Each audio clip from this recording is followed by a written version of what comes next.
protection and sun avoidance is obviously the main tool to minimize harmful effects of the sun on the skin.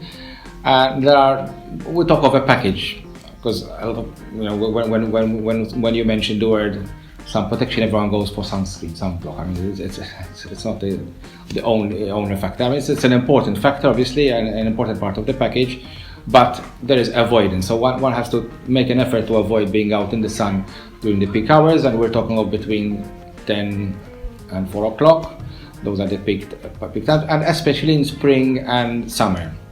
And a good guide to this is the famous UV index, which is an established part of the weather forecast nowadays.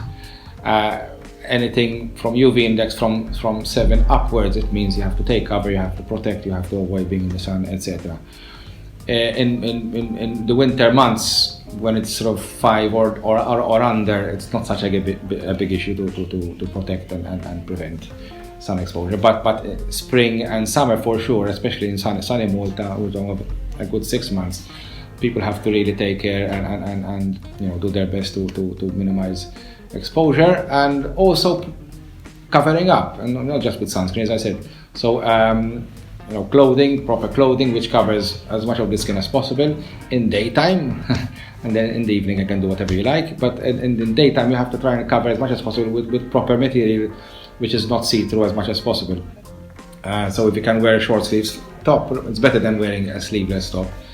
And also a hat is important to cover the face, the back of the neck, which is often forgotten, and the ears.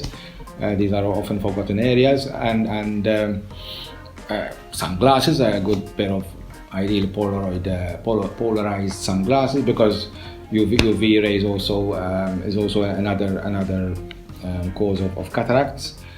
And plus then obviously the sunscreen, yes, then it comes in, very important.